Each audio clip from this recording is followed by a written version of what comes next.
Calígula foi chamado de muitas coisas. Implacável. Mau. Imaturo. Pervertido. Escandaloso. Manipulador. Cruel. Cruel. Cruel. Não era um cara legal. Ele comandou o império mais poderoso do mundo, com brutalidade sádica. Ele era vingativo, perigoso e irresponsável. Seu reinado de terror durou apenas 1.400 dias. Mas até hoje, todos sabem seu nome. Ele é a personificação do mal. As histórias que sabemos, as coisas que contam são realmente extremas. Em geral se diz que ele era louco, mas seria mesmo? Psicopata? Mau? Ah, sim. Patologicamente insano. Essa é a história que poucos sabem por trás de uma das figuras mais infames da antiguidade. Esse é Calígula. 1.400 dias de terror. O governo de Calígula em Roma foi caracterizado por comportamento sexual anormal e extrema violência. Recomenda-se cautela ao espectador. A história de Calígula acontece no 1º século depois de Cristo, menos de 20 anos depois da morte de Jesus Cristo. O Império Romano é a maior superpotência do mundo. Com seus vastos exércitos, Roma domina mais de 5 milhões de quilômetros quadrados em torno do mar Mediterrâneo. Uma área ocupada hoje por 47 países. Sua população total era estimada em 55 milhões, o que significa que 1 em cada 4 pessoas na Terra vivia sob o comando romano. E tudo isso está sob o controle de um homem de 24 anos, chamado Calígula. Apesar de ter comandado há mais de 2.000 anos, ainda hoje Calígula é lembrado como um louco. Ele foi o primeiro imperador megalomaníaco. Você ouve histórias do cavalo, histórias de sexo com a irmã, e essas histórias permaneceram. Sabemos delas hoje, ainda falamos delas 2.000 anos depois. De acordo com uma história, a esposa de um senador chama a atenção de Calígula e ele convida ela e o marido para um jantar. Uma oferta que eles não ousam recusar. No meio do banquete, Calígula a leva aos seus aposentos privados e se aproveita dela, enquanto os convidados aproveitam a comida.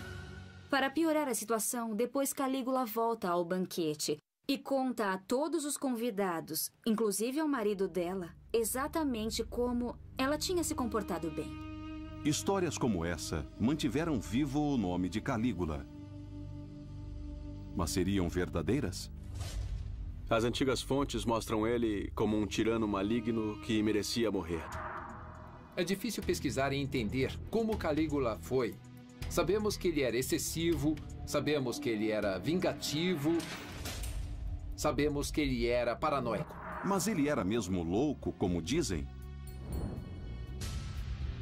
Ele não era uma pessoa louca, ele não era uma pessoa completamente autodestrutiva. Para entender se Calígula era louco como a história o rotulou, você tem que ver mais de perto todas as histórias de brutalidade e de excessos. E tudo começa no seu primeiro dia como imperador. A grande esperança de Roma.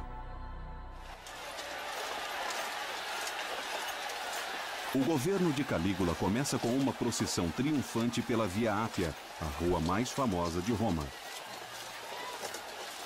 Grandes multidões o festejam e jogam flores em seu caminho.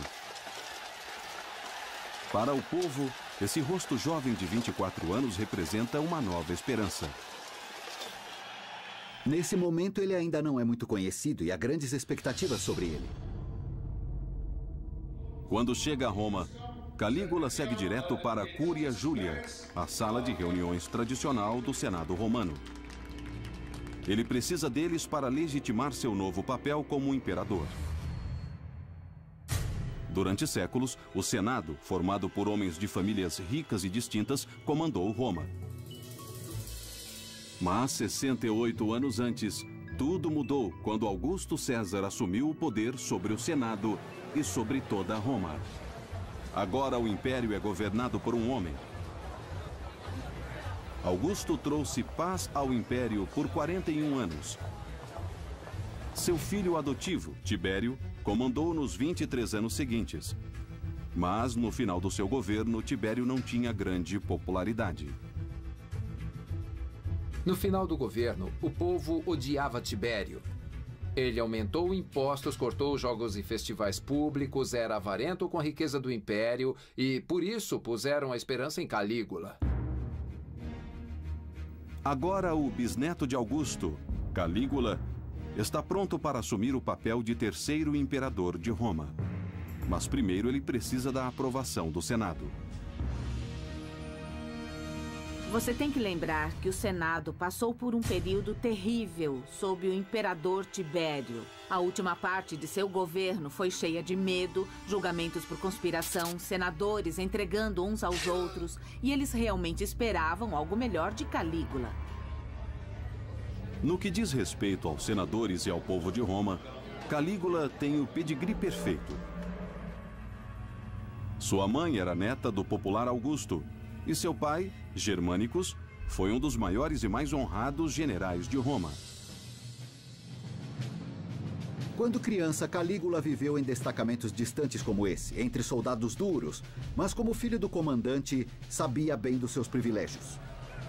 Os pais de Calígula constantemente lembravam o jovem de sua herança nobre e as grandes expectativas que tinham sobre ele. Desde o início, a mãe o criou para coisas grandes. Ela vestia o pequeno Caio Germânicos em uniforme de soldado e exibia ele por todo o acampamento para conquistar os soldados. Deu certo. Eles o amavam. Chamavam ele de Calígula, Pequenas Botas. Apesar dele odiar o nome, pegou. Fronteira da Síria. Calígula tinha só 7 anos e vivia na Síria, onde seu pai Germânicos estava numa missão. De repente, o pai adoeceu. E pior, ele foi envenenado, uma maneira terrível de se matar um soldado. Dizem que foram ordens do próprio imperador. O imperador na época era Tibério, tio-avô de Calígula. Ele temia a popularidade crescente de Germânicos entre seus soldados e o povo. Então ordenou que seu melhor general fosse envenenado. Calígula vê seu pai morrer pelo crime de ser muito popular. É uma lição sobre a dureza do poder imperial que ele nunca esquecerá. Mas Tibério não para por aí. Quando Calígula e sua família em luto voltam a Roma, o imperador continua a persegui-los, convencido de que ainda são uma ameaça ao seu poder. Tibério prende a mãe do Calígula e o irmão mais velho dele, acusando-os de traição. E eles são exilados em um lugar deserto, no meio do nada. A mãe dele passa fome até a morte. E o irmão mais velho comete suicídio. Tibério joga o outro irmão de Calígula numa cela abaixo do palácio. Lá, o jovem morre de fome, mas não antes de tentar comer o próprio colchão. A morte de seus pais e irmãos terá profunda influência no jovem Calígula. Se todas as pessoas mais próximas de você desaparecerem de repente, isso pode tornar você uma pessoa bem desagradável. Não é surpreendente que ele termine meio doido. Mas Tibério poupa o jovem, pelo menos por enquanto. Ele só sobreviveu porque era jovem demais para ser uma ameaça. Quando Calígula faz 17 anos, recebe uma convocação do imperador. Ele deve ir ao magnífico palácio de Tibério na ilha de Capri, próxima da costa de Nápoles. O treinamento de um imperador. Em Capri, o imperador montou um novo tribunal imperial, onde pode fazer tudo o que quer, longe de olhos curiosos. As pessoas pensaram que quando Tibério chamou ele à corte em Capri, este seria o fim do ainda jovem Calígula. É muito difícil entender o que Calígula estava pensando quando chegou aqui na propriedade de Tibério, em Capri. Provavelmente era uma combinação de apreensão e entusiasmo. Apreensão por causa do que já tinha acontecido com a família dele e o que podia acontecer com ele. E entusiasmo porque ele estava chegando aqui na real sede do poder imperial romano de Tibério. Quando Calígula chega ao palácio, para surpresa de todos, Tibério o recebe e o põe debaixo da sua asa. Tibério estava envelhecendo e precisava encontrar um sucessor. A única opção era o filho de Germânicos, Caio Júlio César, conhecido como Calígula. Vai ser a primeira impressão de Calígula sobre o que é ser imperador. Mas o mundo em que Calígula entra em Capri é diferente de tudo que ele ou qualquer um já viu. Era um antro de despotismo e devassidão. A maior parte da propriedade era decorada com imagens pornográficas nas paredes. Seria o equivalente ao Kama Sutra na Roma Antiga. Tibério recebia jovens homens e mulheres que corriam pelos jardins do palácio, todos quase sem roupas, tendo relações sexuais. E ele sentava lá e assistia. Em sua enorme piscina interna, Tibério nada nu com seus jovens convidados, chamando-os afetuosamente de seus peixinhos. Calígula é encorajado a se unir a eles e aceita, porque, em geral, a punição por irritar o imperador é a morte. Tibério gosta de jogar suas vítimas do despenhadeiro próximo de seu palácio, 300 metros mar abaixo.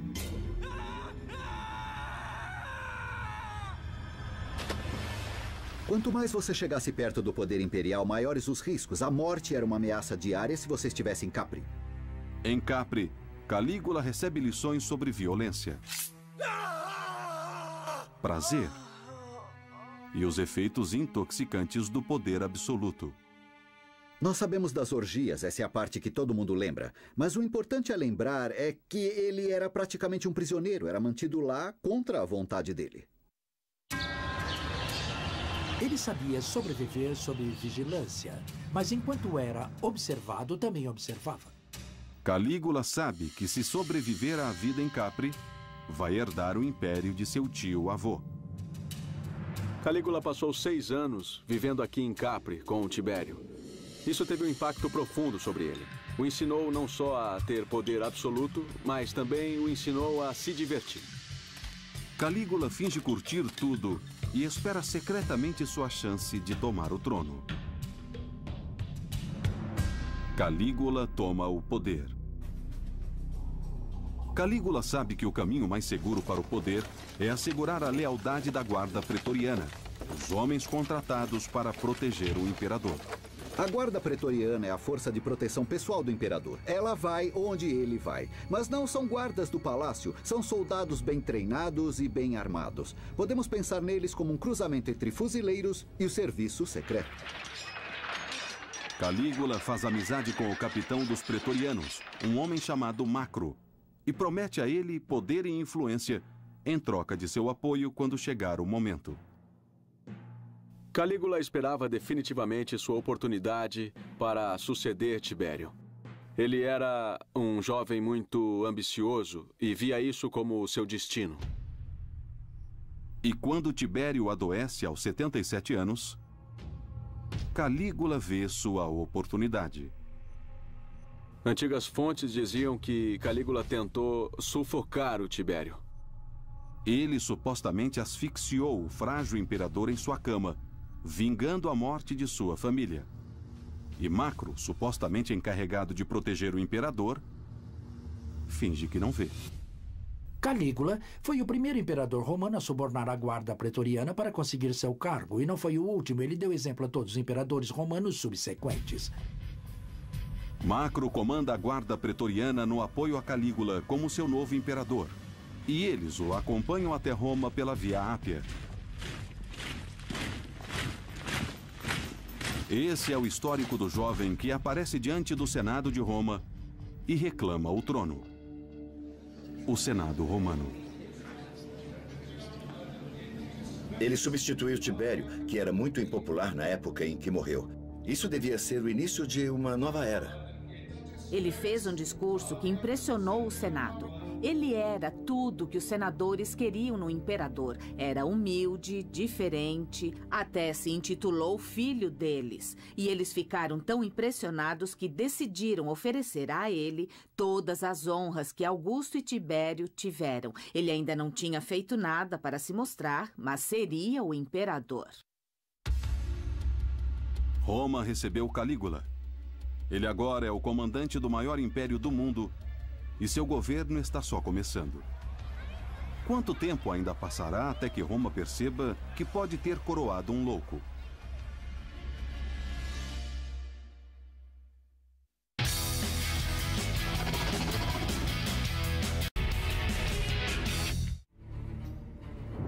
Hoje, Calígula é lembrado como um dos mais aterrorizantes e mais insanos imperadores da antiga Roma.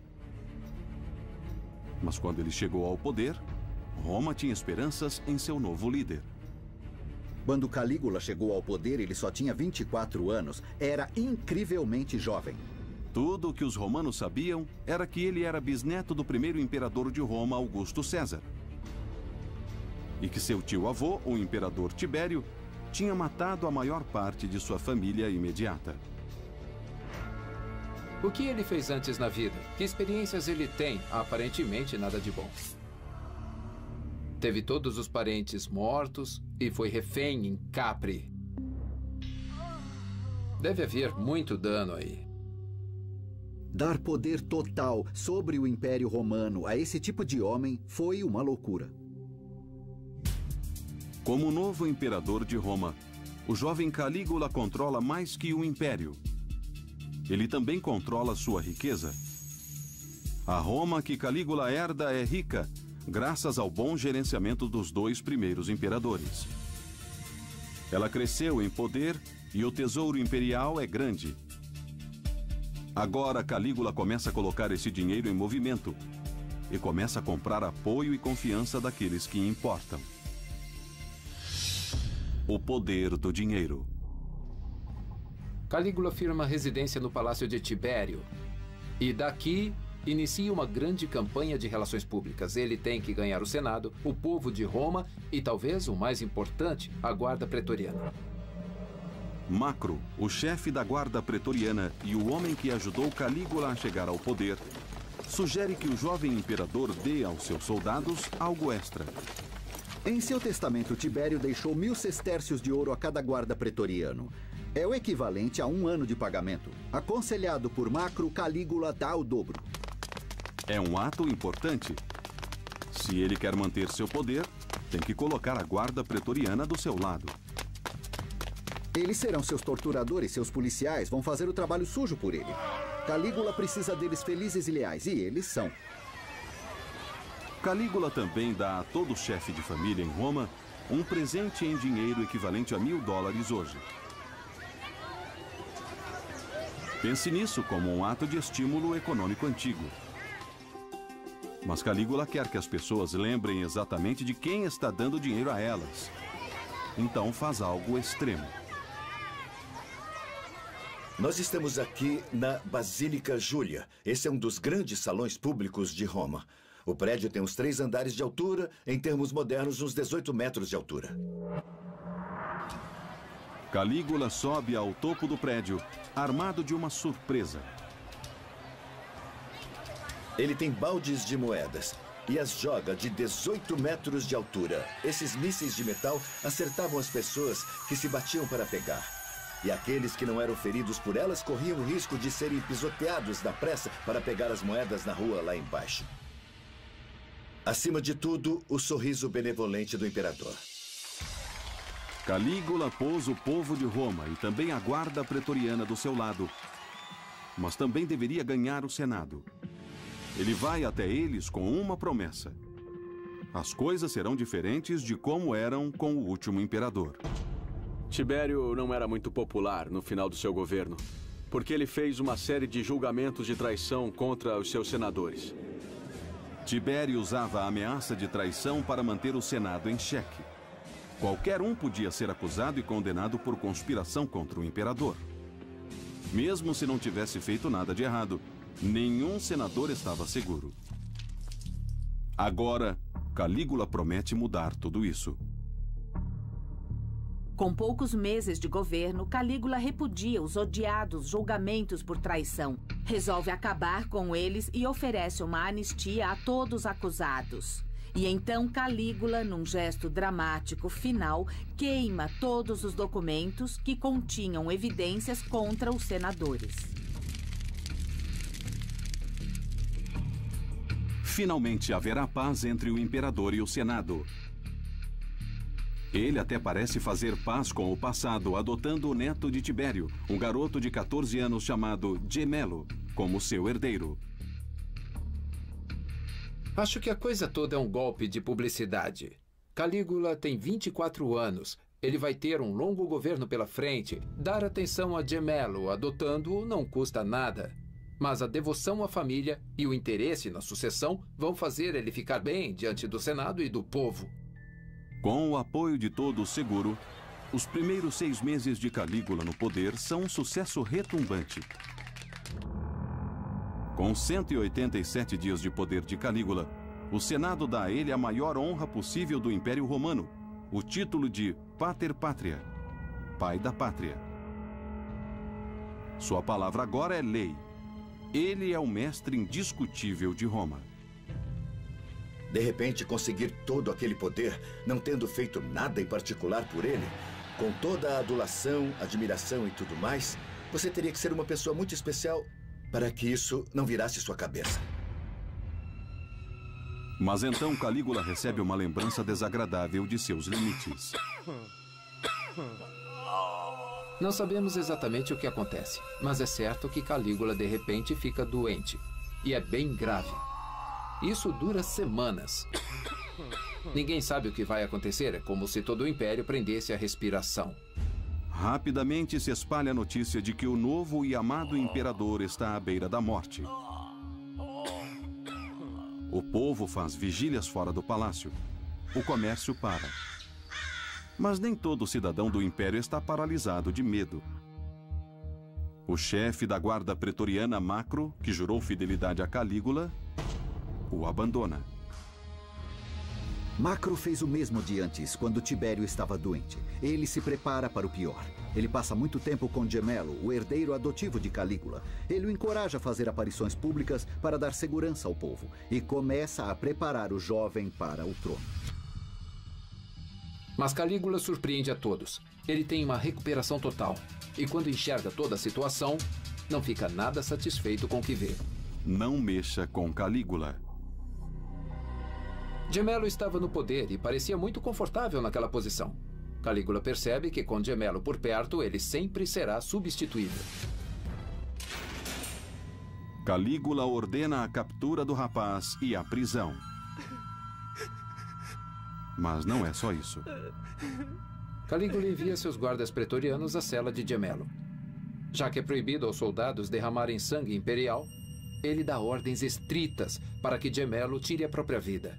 E Gemelo nem sabe como usar uma espada. Então tem que pedir ajuda aos soldados. Eles mostram como usar a espada para uma morte com o mínimo de dor possível. Gemelo demonstra aprender rápido e tira a própria vida. Calígula ordena a morte de seu primo de 14 anos. É a virada em seu governo. O momento em que começa o terror, porque ele não para aí. Calígula realmente se sente traído por Macro, o homem que o ajudou a se tornar imperador, mas ele não pode simplesmente matar o chefe da guarda pretoriana. Foi aí que fez algo brilhante. Ele o promoveu e o nomeou prefeito do Egito. Calígula aponta novos comandantes para a guarda pretoriana e depois entra em ação. Antes de Macro sair do Egito, Calígula o prende por traição. Lhe apresentam uma espada e ordenam que faça coisa mais honrosa. Macro também é forçado a cometer suicídio. Assim, Calígula faz outra vítima. E haverá muitas mais. Quando Calígula adoeceu, um certo nobre declarou publicamente que daria sua própria vida pela recuperação do imperador. Quando Calígula se recupera, ele encontra o nobre e o obriga a cumprir o que tinha prometido. O arrasta pelas ruas e o joga no Tibre, onde ele se afoga. Isso revela a verdadeira natureza de Calígula. Se as pessoas fizessem declarações como essa, ele cobrava que cumprissem, e foi assim que fez. Brutalidade como essa não era novidade em Roma. Era assim que as pessoas se mantinham no poder. Mas o reino de terror de Calígula está só começando, porque ele vai mostrar ter um apetite pelo poder como nenhum outro homem na história. Agora ele tem as rédeas do Império, pode fazer o que quiser, então pode ser desumano, pode ser irresponsável. Vou me divertir, vou fazer tudo o que eu quiser fazer. Ele vai também revelar um apetite para o sexo como ferramenta para infligir prazer e dor. Quando se fala nos excessos sexuais de um imperador, se pensa em Calígula.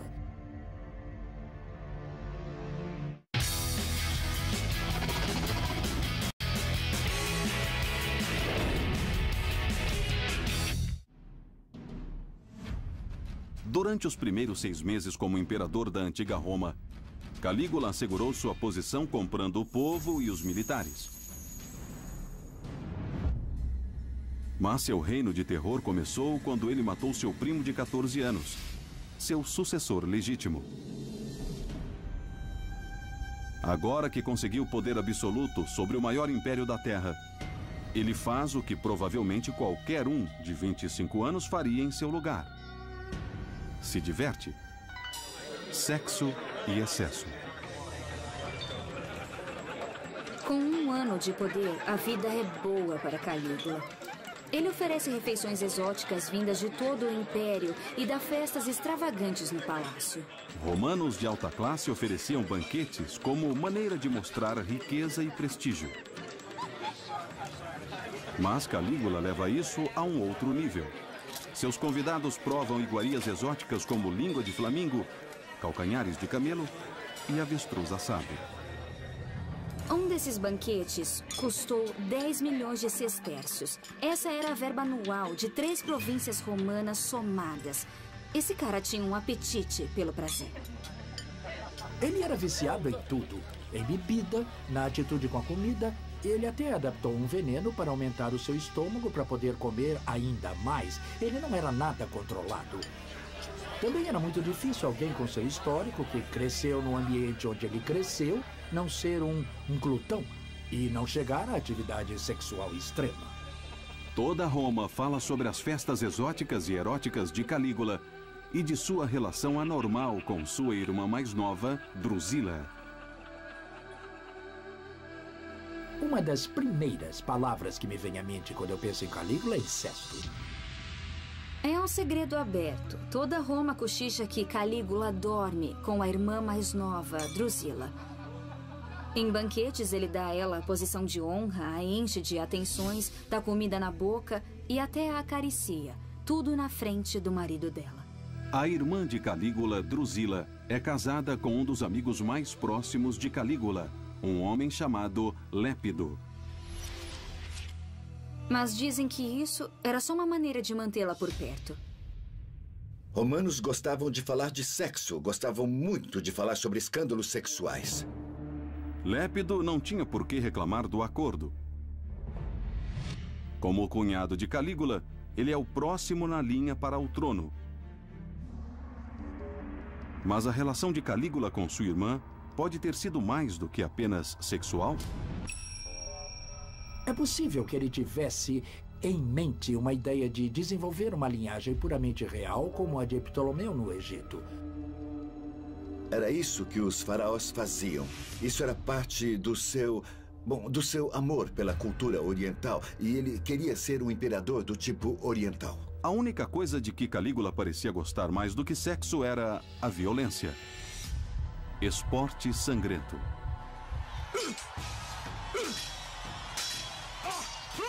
Calígula era grande fã de esportes sangrentos, principalmente lutas de gladiadores. E quanto mais sangrento o esporte, melhor. Arenas ficavam cheias de torcedores que gritavam, reagiam, torciam. E Calígula estava lá, gritando com eles. O combate entre gladiadores faz parte da cultura de Roma há mais de 200 anos. Geralmente, os gladiadores são ex-soldados inimigos, capturados em batalha, que são treinados para lutar uns com os outros para o divertimento das massas. Mas Calígula quer tornar o passatempo preferido de Roma mais pesado, mudando as regras. Seria como se o presidente americano mudasse as regras do beisebol. As lutas de gladiadores eram sagradas para os romanos, mas Calígula queria mais sangue. Então criou as lutas incompatíveis. Um gladiador tem uma espada, o outro apenas uma rede. Um lutador tem um escudo e o outro nada. Isso aumenta a carnificina dramaticamente. E não só a carnificina humana. As arenas romanas geralmente mostram shows especiais com homens caçando animais selvagens. Calígula começa a importar animais exóticos de todo o império. Leões, tigres, ursos e até elefantes. Ele os mata em quantidades nunca vistas antes. Tudo para o divertimento do público. Uma história conta que um anfiteatro começou a ter pouca comida para todos os animais que mantinha. Então Calígula ordenou que usassem prisioneiros como comida. Jogar criminosos aos leões não é nada de novo em Roma. Os romanos tinham uma ideia particular de combinar entretenimento popular com uma luta de gladiadores com execuções públicas e punições a criminosos. Mas Calígula não para aí. Qualquer um que ousasse vaiar o imperador era jogado das arquibancadas pelos guardas de Calígula direto na arena. Mais comida aos animais. Mas primeiro, ele gostava de ver cortarem as línguas para não haver reclamação. O amor de Calígula pelo espetáculo público nem sempre é tão sangrento. Ele também gosta de teatro. Ele se envolve tanto nas peças que pula no palco e começa a fazer todos os papéis. Quem vai impedi-lo? Ele adora se vestir, adora o drama, adora a performance e pode fazer isso porque é o imperador. Mas o hobby preferido de Calígula é a corrida de cavalos. Mais que qualquer coisa, Calígula adorava a corrida de cavalos. Ele ia às corridas, torcia com a plateia, apostava grandes quantidades de dinheiro e, mais do que isso, ele visitava estábulos, recompensava carroceiros, dava festa para eles. Mais que qualquer um, Calígula levava a corrida de cavalos profissional em Roma a um outro nível. E as pessoas o amavam por isso. Calígula faz corridas de cavalos do amanhecer até a noite. E, quebrando a tradição, vai a quase todas elas pessoalmente. Principalmente aquelas feitas no Grande Circo Máximo, a pista mais importante da Roma antiga. Estamos falando em 250 mil pessoas no Circo Máximo nos grandes jogos. Era uma oportunidade fantástica de mostrar ao povo romano que ele era um deles. Mas, como no teatro, Calígula quer fazer mais do que assistir. Ele quer participar. Calígula construiu sua pista de corrida particular, uma parecida como essa aqui, mas nesse caso foi ao lado da colina do Vaticano. Mas ele precisava de uma peça central. Seu bisavô Augusto fez um obelisco de 24 metros no Circo Máximo. Calígula decidiu fazer o mesmo. Calígula ordena que um grande navio seja construído em escala nunca vista antes. Ele é mais comprido que um campo de futebol. Tem quase a metade em largura e tem apenas um propósito: transportar um imenso obelisco de 300 toneladas do Egito até Roma.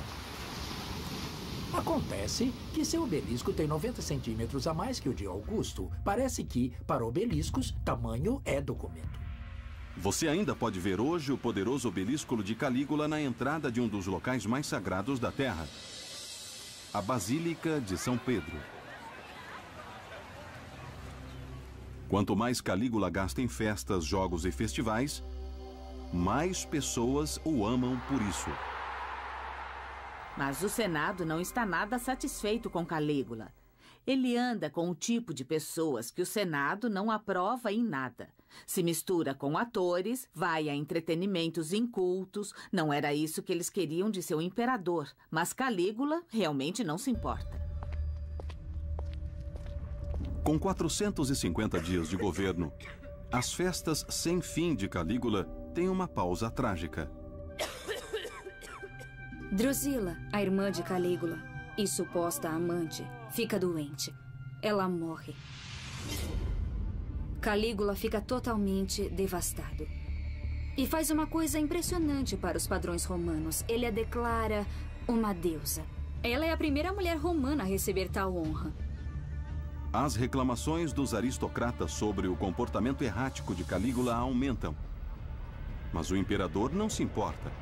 Ele está prestes a silenciá-los com uma campanha de humilhação e violência diferente de tudo já visto antes. A frase preferida de Calígula é: deixe que odeiem, desde que me temam.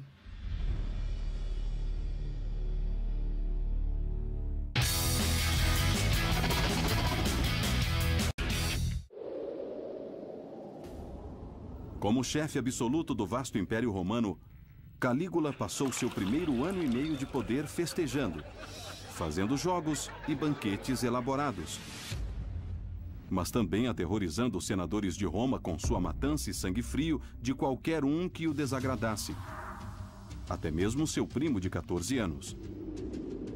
Mas as reclamações do Senado não serão ouvidas. Para eles, o terror está só começando. Calígula contra o Senado. Calígula tentou fazer algo diferente, que era criar um novo estilo de poder imperial que rejeitasse uma parceria íntima com o Senado. Parecia mais com um rei. Ele queria comandar e queria que o Senado cumprisse suas ordens. Calígula fica cada vez mais chateado com os senadores, mas não pode se livrar deles. O Senado existe desde que existe Roma. Então ele faz o que pode. Lança uma campanha para humilhá-los publicamente e mostrar a todos como eles são inúteis. Calígula reúne o Senado e faz um discurso impressionante. Ele os acusa de serem hipócritas, de serem traidores. Como evidência, ele usa os papéis de Tibério, que ele supostamente havia queimado. Calígula volta atrás na promessa que fez quando chegou ao poder. Ele anuncia que vai fazer julgamentos de traição como Tibério fez antes dele e encoraja os senadores a denunciar qualquer um que falar contra o imperador.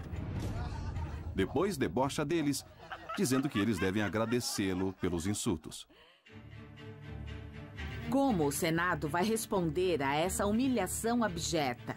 Eles se encontram no dia seguinte e fazem exatamente o que Calígula disse que fariam.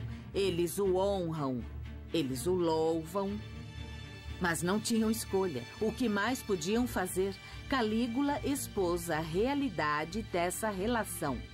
O Senado podia se achar no controle, certamente tinha prestígio social, mas não tinha poder político real no final das contas. Calígula começa a humilhar aristocratas orgulhosos de Roma em todas as oportunidades. Num banquete imperial, quando vários senadores tentam se aproximar de Calígula e falar com ele sobre políticas sérias, ele simplesmente tem um ataque de riso. E eles dizem: qual é a graça? E ele diz: eu só estava pensando que com um simples gesto, mando cortar o pescoço de todos vocês. Esse cara tem um senso de humor negro. Ele sabe que tem poder absoluto sobre a vida e a morte. E sabe que seus senadores sabem disso. E acha divertido. Calígula tinha senso de humor, pelo menos sob seu ponto de vista. Ele era muitíssimo divertido. Para si mesmo.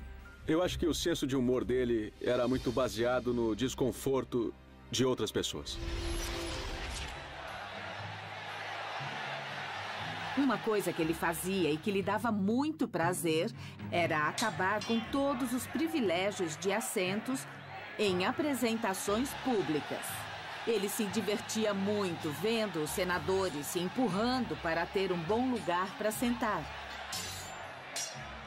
E os que não conseguiam bons lugares eram forçados a sentar com os escravos ou com as classes mais baixas. Ele sabia que seria um desastre, sabia qual seria o efeito e deixava acontecer. Ele adorava isso. Ele estava exagerando com as classes mais tradicionais da cidade de Roma. Quando os escravos o carregam numa liteira erguida sobre as ruas de Roma, Calígula faz os senadores caminharem ao lado enquanto discutem questões de Estado. Imaginem se os senadores de hoje fossem forçados a andar ao lado do carro oficial da presidência.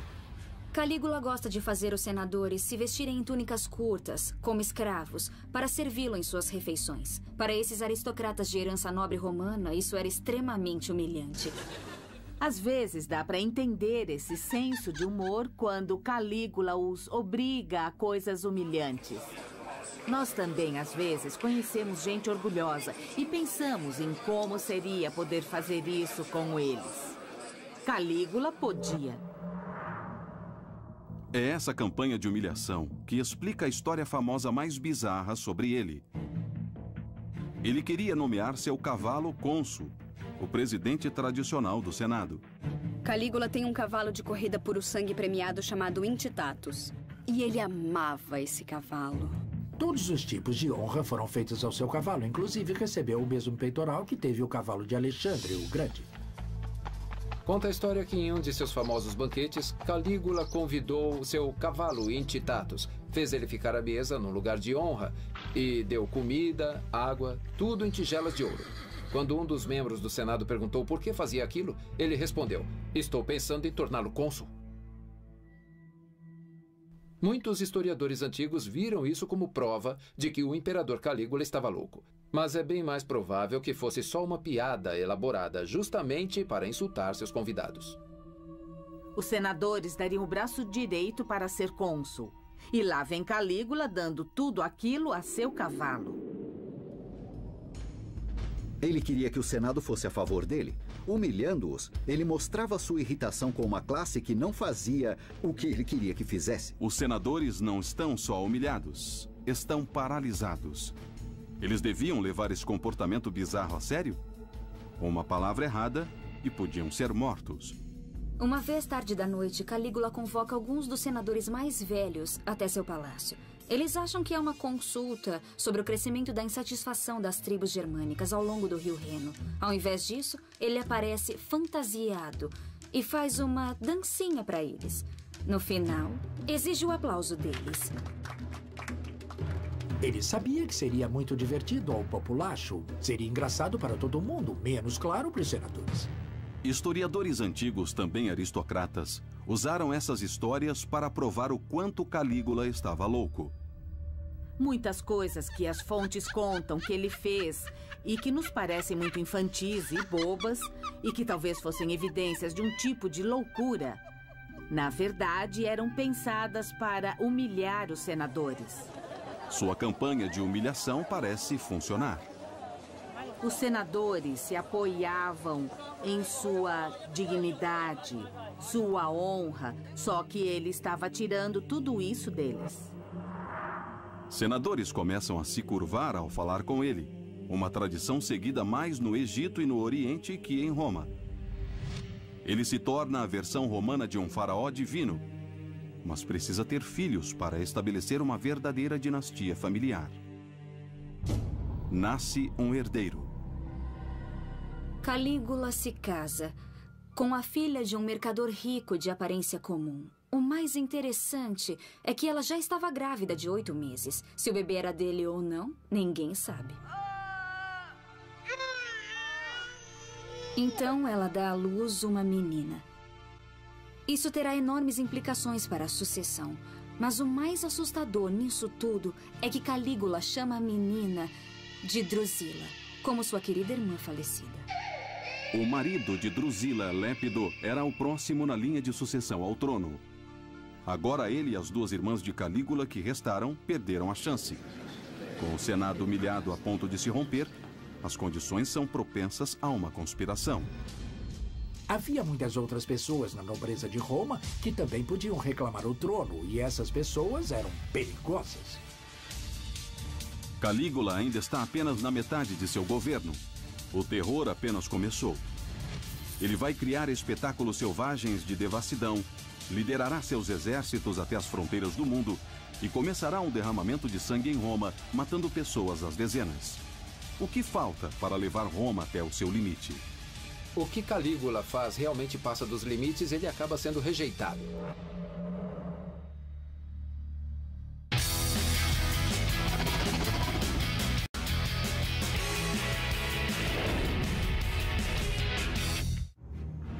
Calígula comandou o Império Romano por apenas 1.400 dias. Agora, com 2 anos e meio de governo, o povo de Roma ainda o adora, graças aos seus festivais públicos ininterruptos. De início, ele tomou a decisão de manter o povo ao seu lado. Ele cuidava deles, fazia jogos para eles. Era bom para eles. Para os aristocratas de Roma no Senado, ele tem sido um pesadelo, humilhando-os em cada oportunidade. Ele cansou o Senado, pegou no pé deles, os irritou o máximo que conseguiu. Calígula não mostrou respeito à classe dominante. Então, não surpreende que alguns dos aristocratas mais poderosos de Roma comecem a planejar maneiras de tirá-lo do poder. Conspirações em toda parte. Calígula ouve rumores sobre os cônsules de Roma, os 2 oficiais eleitos pelo Senado para sua liderança. E Calígula entra em ação. Do nada, Calígula manda prender os 2 cônsules, os 2 oficiais executivos. Isso era inédito. Imagine o presidente americano prendendo os representantes do Senado de ambos os partidos. A acusação era de que eles não o honraram devidamente em seu aniversário. Claro que há outra teoria. Conspiração. Calígula tortura os senadores presos e descobre uma grande conspiração para assassiná-lo. De repente, esses cônsules foram forçados a cometer suicídio. O imperador logo descobre que o plano é bem mais profundo. Não é só um bando de senadores insatisfeitos. É sua família. É uma traição devastadora que atinge Calígula diretamente no coração. Acontece que suas irmãs e seu cunhado, Lépido, planejam matá-lo antes que ele produza um herdeiro homem. Lépido era o próximo na linha do trono. Mas agora parece que ele e as 2 irmãs de Calígula estão no centro de um plano de longo prazo para assumir o poder. Se você é da família imperial, não é como qualquer outra família. Qualquer um que é parente seu é ao mesmo tempo seu rival. Pense nisso como a máfia nos filmes de Hollywood. Os parentes se tratavam assim. Eles não tinham problemas em chutar uns aos outros quando precisavam. Calígula precisa fazer deles um exemplo. Ele ordena que seu cunhado Lépido seja executado.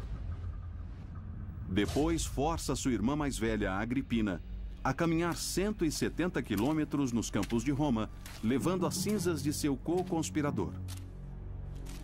E numa atitude maligna, ele exila as 2 irmãs na mesma ilha para onde o imperador Tibério enviou sua mãe para morrer 10 anos antes. Eles podiam ser usados como um exemplo para qualquer oposição, para qualquer um que quisesse se revoltar contra o imperador. Não se pode pensar na sua irmã como sua irmã. Ela é sua irmã, mas também sua rival. Agripina vai rir por último. Ela será a mãe de um imperador quase tão famoso quanto seu irmão Calígula. Seu nome é Nero. Também envolvido na conspiração está um dos maiores generais de Calígula, o comandante de 8 legiões veteranas. Calígula também o executa. Mas isso cria um problema, porque aquele general era encarregado de uma das fronteiras mais perigosas de Roma. Nos últimos 90 anos, a fronteira norte do Império é o rio Reno. Lá, soldados romanos lutam para evitar que as ferozes tribos da Germânia tomem o Império. Calígula precisa que esses soldados se mantenham leais. Para qualquer imperador romano é absolutamente crucial ter a lealdade total das legiões, principalmente nas perigosas fronteiras com províncias armadas. Ele também precisa delas se quiser realizar seu sonho real de expandir o Império e glorificar seu nome. Calígula segue para o norte. Comandante Calígula. É sempre importante para um novo imperador romano fazer alguma coisa de sucesso militarmente, porque assim ele ganha a lealdade do exército, que, vamos admitir, é como você mantém seu poder no final. No que diz respeito a Calígula, sendo o filho de Germânicos, ele tinha de se mostrar um comandante eficiente em campo. Calígula sabe que a melhor maneira de cimentar sua autoridade em Roma é pela conquista militar. Os romanos respeitam seus generais acima de qualquer coisa. Ele precisa de uma campanha militar. O Império já ocupa todo o Mediterrâneo, mas Calígula quer mais. Há um lugar que não vê um exército romano desde que Júlio César tentou invadir uns 90 anos antes. E de acordo com os espiões de Calígula, estava pronto para a invasão agora. A Britânia. O que ele queria fazer era não só superar seus parentes, mas também superar Júlio César, que era o avô de todos. Calígula nomeia um novo general, mais confiável, para fazer a defesa de Roma ao longo do Reno e cobrir seu flanco.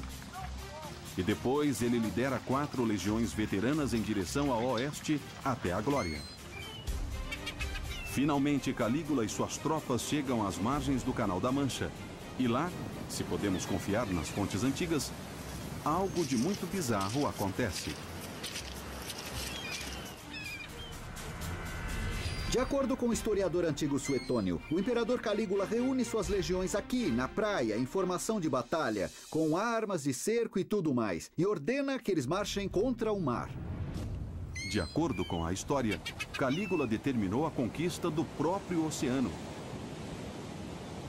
E não só isso. Quando isso não dá certo, ele ordena que os homens coletem conchas e pedras dentro de seus capacetes e túnicas. O que deu na cabeça dele? Aqueles eram veteranos de guerra. Claramente ele estava louco.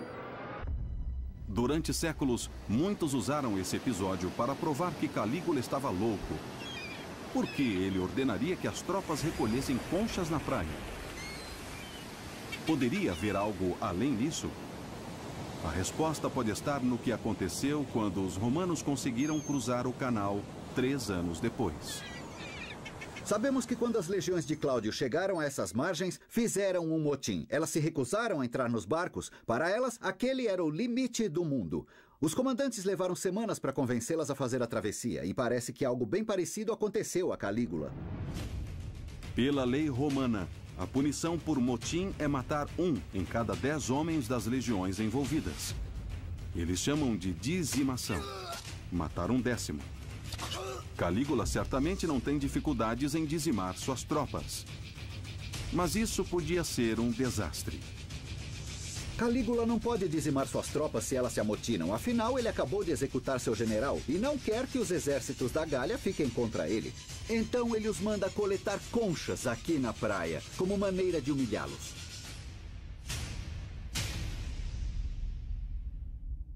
Mandar, sabe, aqueles soldados romanos duros e frios catarem conchas da praia era uma grande humilhação para um homem. Para os romanos era pior. Para Calígula, a tentativa de invadir a Inglaterra é um fracasso devastador que ele não admite em casa. Ao invés disso, ele envia mensagens ao Senado sobre suas manobras militares de sucesso à beira do Mar do Norte. Relatos que podem levar ao boato de que ele ordenou que seus homens literalmente atacassem o oceano. Calígula estava voltando a Roma depois da sua aventura no norte. Ele achava que fez bastante no norte. Fortaleceu as defesas do Reno, preparou o caminho para a invasão romana em larga escala na Britânia, venceu o Canal da Mancha. Por isso, merecia um triunfo romano. Mas o Senado não estava afim de fazer isso. O triunfo é uma tradição honrosa romana. Generais romanos que voltam de uma grande vitória militar fazem uma parada com suas tropas pelo centro de Roma, ovacionados pelo povo. Era uma das mais altas honras que alguém podia ter no mundo antigo. Mas triunfos devem ser feitos pelo Senado. E eles não querem fazer um para Calígula. Ao invés disso, simplesmente enviam mensagens apressando seu retorno para que decisões sejam tomadas. Aí ele começou a se revoltar. Sua resposta era: eu vou sim, mas quando chegar, vou levar isso. E tocava a espada ao seu lado. Calígula estava decidido. Apesar de não ter conquistado a Britânia, ele finalmente ia conquistar o Senado romano.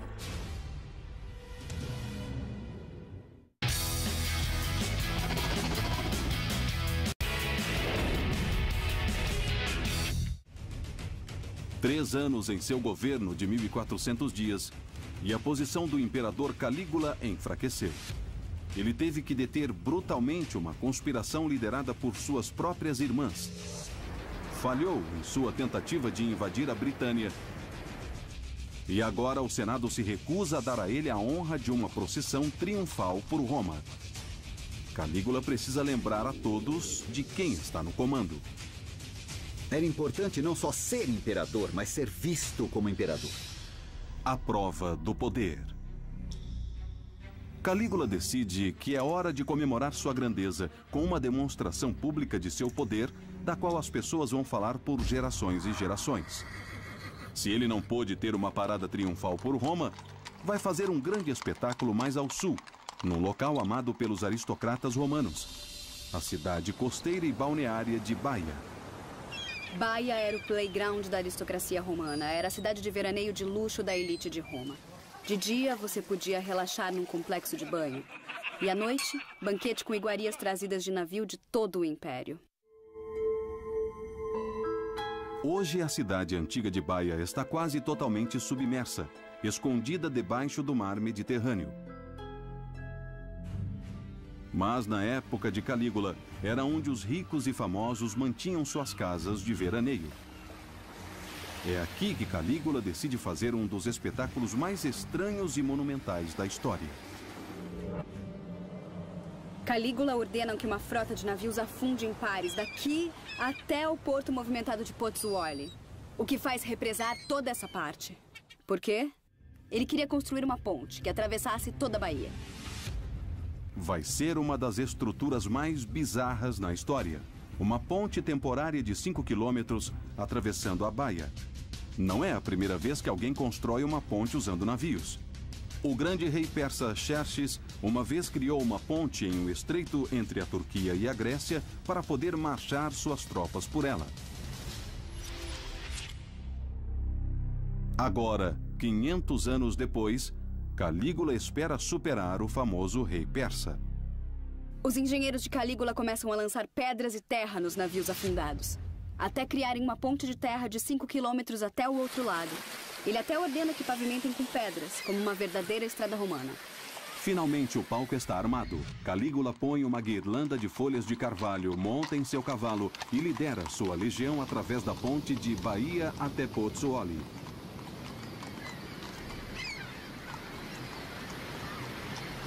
Não foi tanto uma parada, mas uma peça de teatro espetacular. Atrás dele, centenas de soldados vestidos para a batalha. E eles levaram o dia inteiro para fazer a travessia.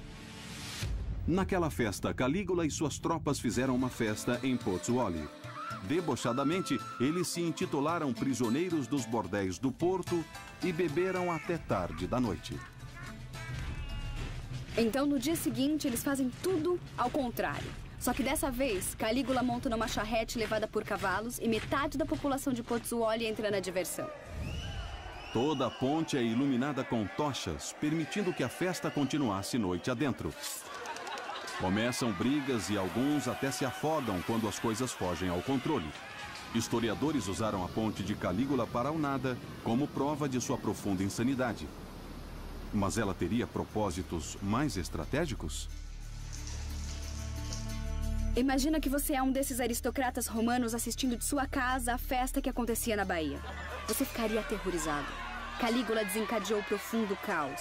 Ele essencialmente dizia: não preciso dos seus triunfos, não preciso das suas honras, eu sou o grande Calígula. Ele acreditava de verdade que as pessoas o admirariam por isso, e muita gente admirou. Ele era muito popular em certos setores da comunidade.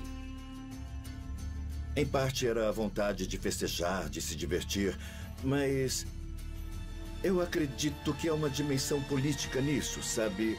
Como um imperador, você quer ser cada vez maior, mais e mais distante, mais parecido com um deus. Os imperadores romanos geralmente criavam grandes monumentos para exibir seu poder. Os aquedutos de Roma e os arcos monumentais, até templos como o Panteão, foram fundados e construídos por homens que esperavam ganhar os corações e as mentes do povo. Mas os projetos de Calígula não são grandes obras públicas. Eles parecem ser só testamentos ao seu próprio ego. Quando vemos seus projetos de construção, é interessante quando são focados nele próprio. Talvez o maior exemplo disso seja o que ele fez no Lago Nemi, apenas 32 quilômetros ao sul de Roma. Prazeres flutuantes. Esse lago aqui, e também a floresta que o rodeia, são um lugar especial para o imperador Calígula. Porque na antiguidade ele era considerado o lar sagrado da deusa Diana, que é a deusa da floresta e também da lua. Era aqui que Calígula costumava vir para fugir do estresse e do caos da cidade de Roma. E é aqui que ele decide construir uma coisa diferente de tudo que já foi construído antes e diferente de tudo que foi repetido depois. Foi uma descoberta só feita nos anos 30, quando arqueólogos trabalhando para Mussolini drenaram o lago. Eles descobriram 2 enormes navios, maiores que tudo que os historiadores pensavam que os romanos fossem capazes de construir na época. Os 2 tinham o comprimento de um campo de futebol e 23 metros de largura. Quando leram as inscrições no navio, eram impressionantes. Com verba, poder e ego ilimitados, parece que Calígula decidiu construir os maiores navios do mundo. Como você pode ver aqui, o Lago Nemi é bem pequeno. Ele tem menos de 1,5 km de diâmetro.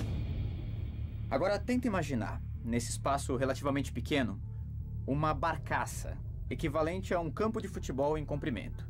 Agora imagina 2 dessas barcaças flutuando nesse lago. Na margem, arqueólogos reconstroem com dificuldade os impressionantes navios.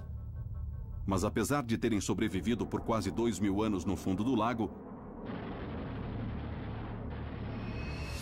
eles não puderam sobreviver à Segunda Guerra Mundial. Os navios foram destruídos num bombardeio aéreo. Mas o prédio que os guardou está de pé ainda hoje, como um testamento à sua enormidade.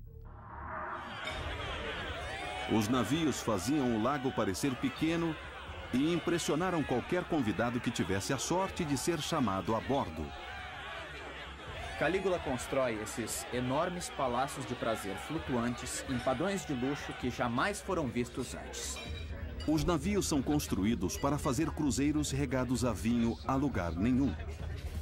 Os pisos eram cobertos de mosaicos vindos de todo o Império Romano. Cada um dos tijolos de terracota do teto era coberto de bronze.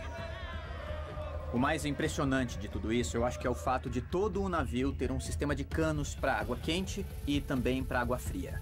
Na verdade, a água quente podia correr por baixo de alguns dos pisos de mármore para que cada um dos salões pudesse ser aquecido e confortável para os convidados que chegavam aos navios de Calígula.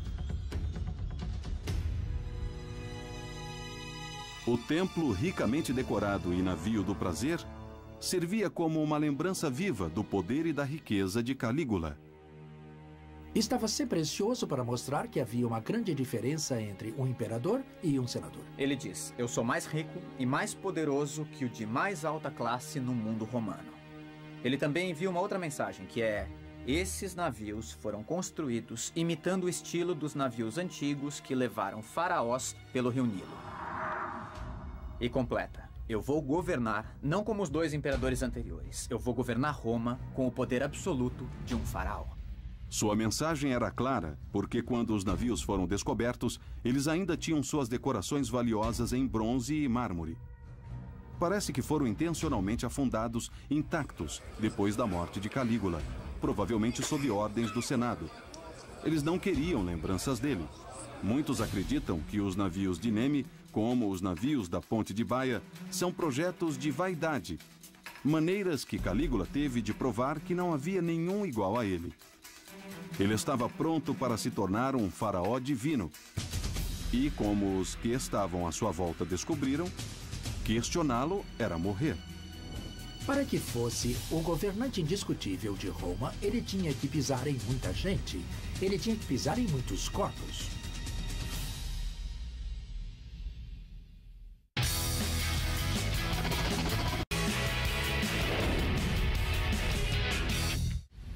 Calígula comandou Roma por apenas 1.400 dias.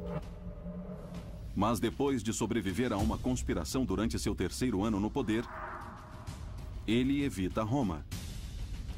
Está no norte com as legiões, faz imensos espetáculos em Baia e faz festas a bordo de seus barcos do prazer no Lago Nemi. Mostrando poder, você mostrava que era Augusto, que tinha o direito de governar. Agora, em seu 27º aniversário, ele volta à capital com uma vingança, pronto para matar todos que podem atrapalhar a sua busca por poder ilimitado. O imperador contra-ataca. Se alguém fala contra o imperador, se alguém apenas olha para ele de modo errado, entra para sua lista de inimigos. Mas ele não os prende mais. Agora, apenas mata todos eles. Uma noite, em uma reunião festiva, Calígula faz prisioneiros 3 jovens, filhos de aristocratas ricos. Um escravo diz que os ouviu criticar o imperador. Eles são amordaçados, então não podem se defender. E lá na frente dos convidados, Calígula bate e tortura os 3, até não resistirem.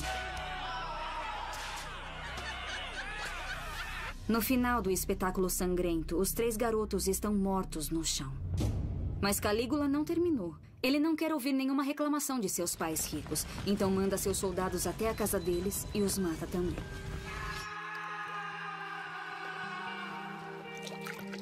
A sede de sangue era uma maneira de chocar, assustar e horrorizar, e esperava que servisse como aviso. Sabemos que não serviu porque havia conspiração atrás de conspiração. Calígula mandou chicotear até a morte os acusados de traição. Ele os tortura com aço e fogo.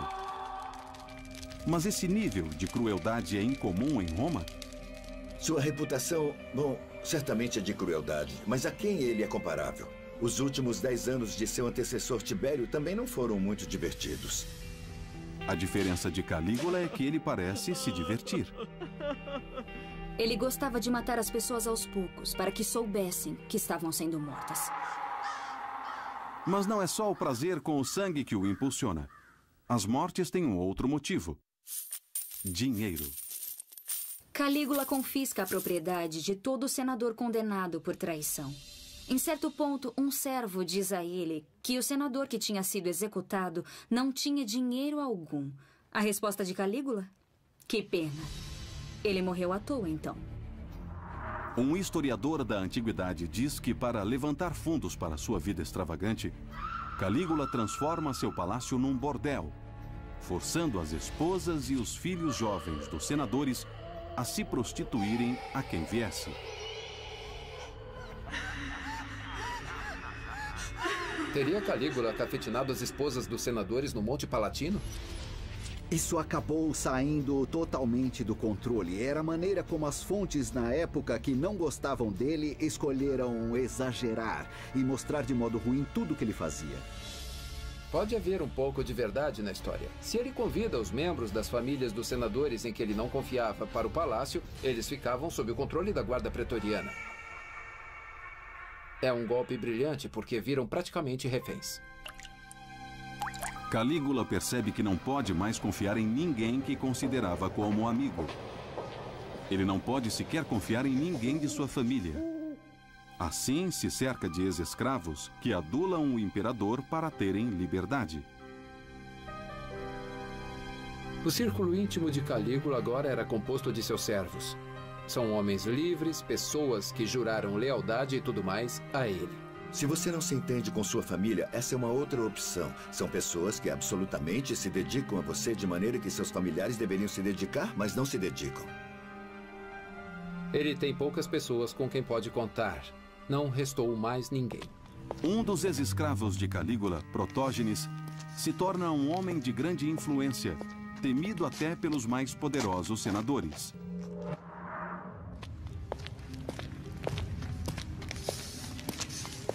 Calígula tem um secretário, cujo trabalho é monitorar os senadores para ver se não há conspirações contra ele. Um dia, esse secretário vai à Cúria e, enquanto os senadores passavam por ele, ele disse a um deles: "Por que me cumprimenta se odeia tanto o imperador?" Era só isso que os outros senadores precisavam ouvir. Eles começaram a agredi-lo com canetas e começaram a cortar a pele dele. Mas aí piora. Correm atrás dele e começam a estripá-lo.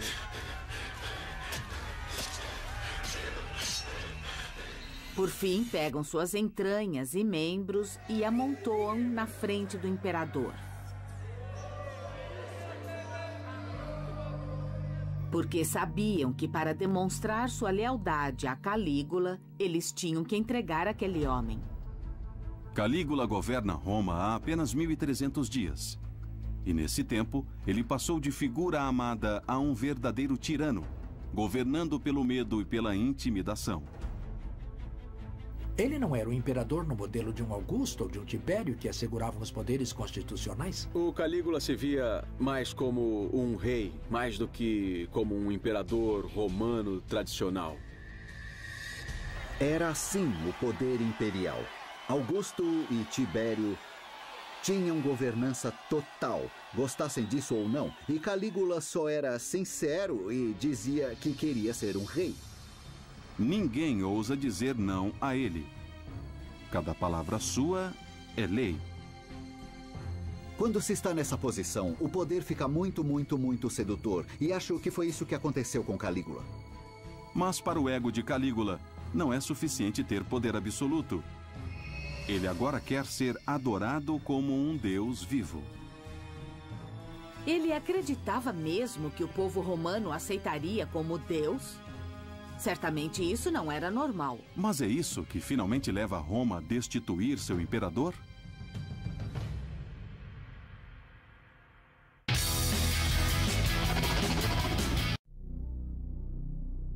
(1.300 dias de seu reinado de terror) e o ego do imperador de 27 anos está na lua.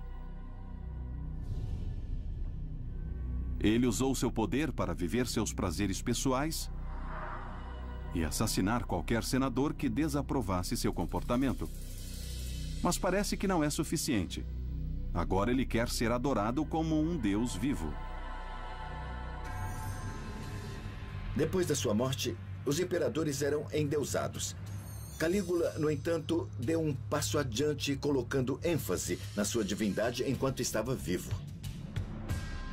Poderes divinos. Nós temos que lembrar que num momento impressionante da vida de Calígula, ele foi para a Assíria com seu pai, Germânicos, e eles foram adorados como deuses. Acho que isso influenciou e ficou nele até sua vida adulta. Como sempre, o desejo de Calígula de ser adorado começa mais como uma piada. Calígula era uma pessoa que amava a arte da pantomima. E nessas performances, você geralmente personifica mitos, a mitologia grega, e interpreta o papel de um deus. Parece que de tempos em tempos ele se vestia como deus Júpiter ou Apolo, ou punha até uma peruca e se passava por Vênus, a deusa do amor.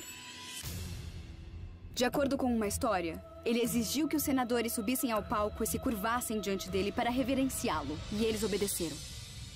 Mas Calígula quer ser adorado de verdade.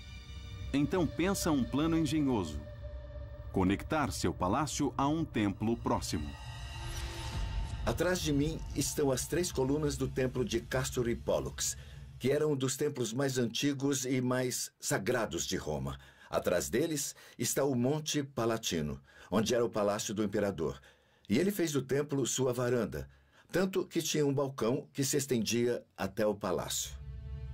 Calígula gostava de sentar entre as 2 estátuas imensas de Castor e Pollux, para que quando alguém se curvasse aos deuses, estaria se curvando a ele também. Ser adorado como Deus era completamente ultrajante. Pensamos nisso como um traje e isso ofendia os romanos também. De outro ponto de vista, se apresentar como um deus era uma boa política, porque aumentava o respeito pela figura do imperador. É verdade que Calígula foi a primeira pessoa a fazer isso. Mas também vale dizer que depois, no Império dos séculos 3 e 4, isso se tornou lugar comum. Calígula só estava muito à frente de seu tempo.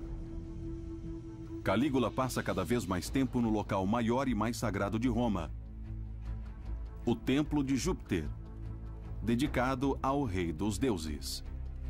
Em certo ponto, ele está diante da estátua do próprio Júpiter e pergunta ao amigo que está com ele, Apelles, o famoso ator, qual de nós é mais poderoso?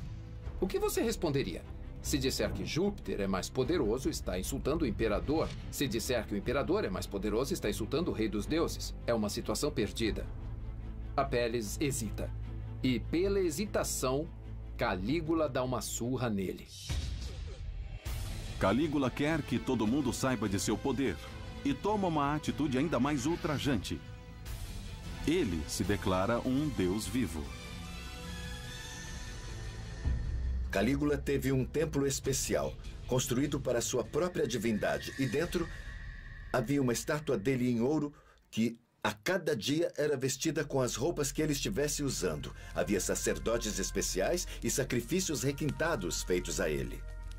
Calígula finalmente conseguiu seu objetivo de ser adorado como um deus, como os grandes faraós do Egito. Essa era uma ideia oriental. No Oriente, monarcas ficavam felizes em serem adorados enquanto vivos. E Calígula trouxe isso para Roma. Mas mesmo nas províncias romanas no Oriente, a ideia de adorar Calígula como deus não era nada popular. Na tentativa do imperador Calígula de criar um culto imperial divino em torno de si, ele faz algo realmente extremo. Ele tenta erguer uma estátua colossal de si mesmo no local mais sagrado para o povo judeu, o Templo de Jerusalém. Bom, se isso desse certo, teria repercussões catastróficas, talvez suicídios em massa para evitar que acontecesse. Por sorte, o governador local romano conseguiu impedir que a estátua fosse erguida. A resposta ao novo culto de Calígula não foi animadora. Aqui em Roma, certamente não era normal que alguém se declarasse Deus ainda em vida. O que explica a próxima bomba de Calígula: o grande insulto. Ele anuncia ao Senado que está deixando Roma e se mudando para Alexandria, no Egito. A Alexandria era um dos centros culturais mais importantes no mundo antigo nessa época da história. A Alexandria certamente era um lugar onde seu estilo de liderança autocrática seria mais aceitável. Mas estaria Calígula querendo levar a capital do Império Romano para fora de Roma? Pelas leis de Augusto, os senadores não podiam pôr os pés nas províncias do Egito. Em outras palavras, o que Calígula dizia era que criaria uma capital onde nenhum senador podia pisar e ele poderia governar como quisesse. E isso foi aterrorizante para a classe dominante. Esse foi o maior tapa na cara da sociedade romana em geral, principalmente para a aristocracia. É dezembro de 40 depois de Cristo. Calígula se organiza para passar a corte imperial para o Egito. Ele não sabe, mas nunca verá suas fronteiras. Na verdade, ele tem menos de 30 dias de vida. Calígula tinha que ser morto. Era agora ou nunca. E os riscos eram imensos.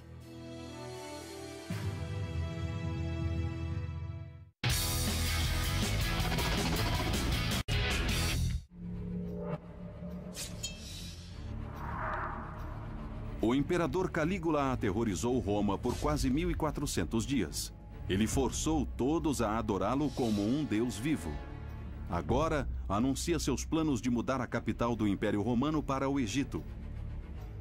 Lá, eles sabem como adorar seus governantes como reis divinos. A ideia de Calígula mudar a capital para Alexandria acho que não foi só uma mera ameaça, isso foi usado como um golpe real contra o Senado. Há outro motivo para a partida. A última campanha de Calígula de violência contra o Senado fez dele um alvo. Para Calígula, Roma tinha se tornado um lugar perigoso. Com inimigos por trás de cada porta, era hora de sair de Roma. Se ele passa a corte imperial para Alexandria, todos em Roma vão perder. Os aristocratas, a guarda pretoriana e até o povo. É a gota d'água. Calígula deve morrer. Um alto aristocrata é acusado de conspirar contra Calígula. A testemunha é a bela atriz Quintilia, sua amante.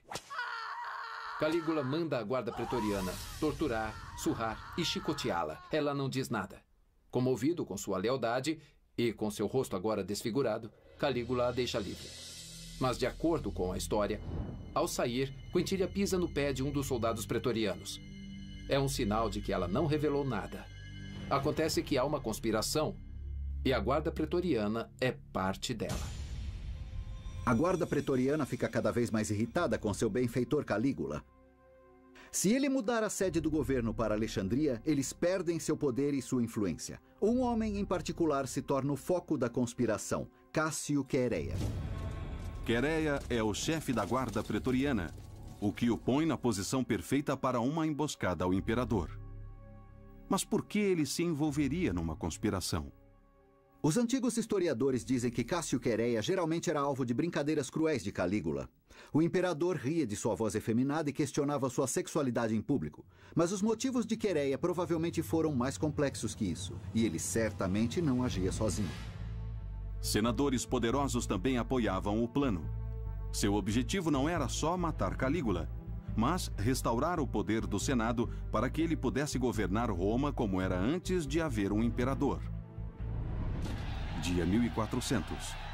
Tudo acontece durante a celebração dos Jogos Palatinos anuais próximos ao Palácio de Calígula. Naquela tarde, o imperador se retira aos seus aposentos para um banho e uma refeição no meio do dia. Para voltar ao palácio, Calígula não faz o mesmo caminho de todos. Ele entra numa série de corredores subterrâneos como este aqui, que passa pelo Monte Palatino, unindo diferentes partes do palácio. E essas passagens subterrâneas são conhecidas como criptopórticos.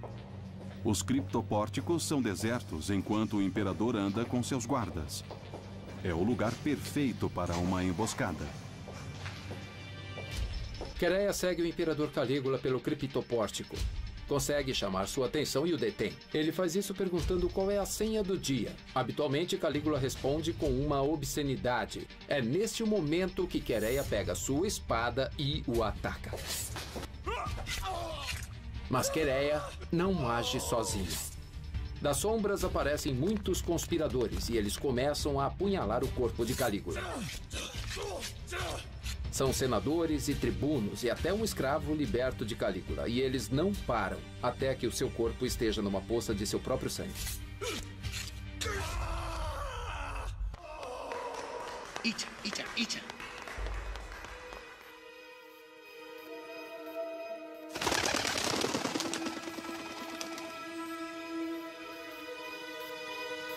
Diante do palácio, em pleno fórum, uma multidão começa a se reunir. Boatos contam que Calígula está morto. Mas será? Esse era o cara que dava festas para divertir? Era o cara que ia viver por muito tempo como o jovem imperador? E agora a festa acabou? O Senado se reúne, o clima é tenso, todo mundo está confuso. O que eles vão fazer agora? De repente, todos os senadores que estiveram se curvando a Calígula agora o chamam de tirano. Eles até pensam no retorno da República. Talvez o Império tenha sido um erro. Talvez seja necessário voltarem aos velhos tempos. Enquanto isso, a guarda pretoriana continua a caçar a família imperial. A guarda pretoriana busca pelo palácio o resto da família de Calígula. Quando encontram sua mulher, passam a espada nela. E a filha bebê deles, Drusila, tem a cabeça batida contra a parede.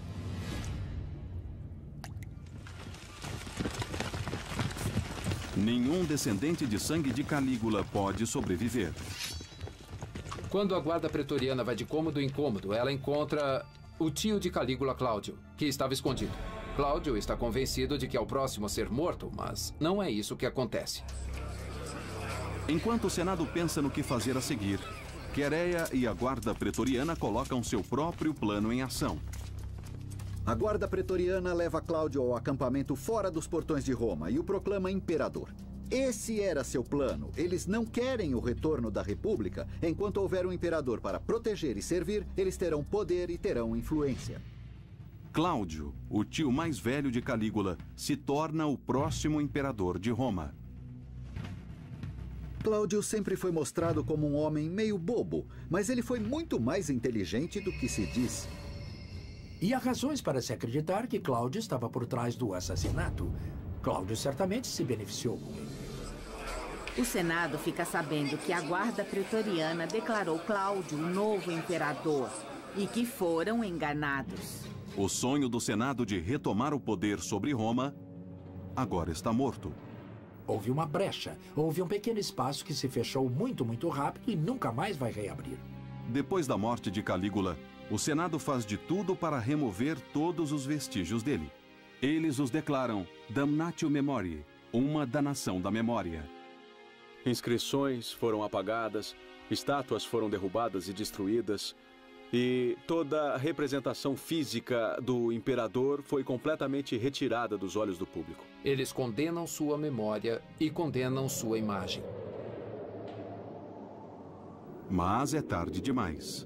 Os 1400 dias de terror de Calígula podem ter acabado. Mas ele redefiniu o papel do imperador.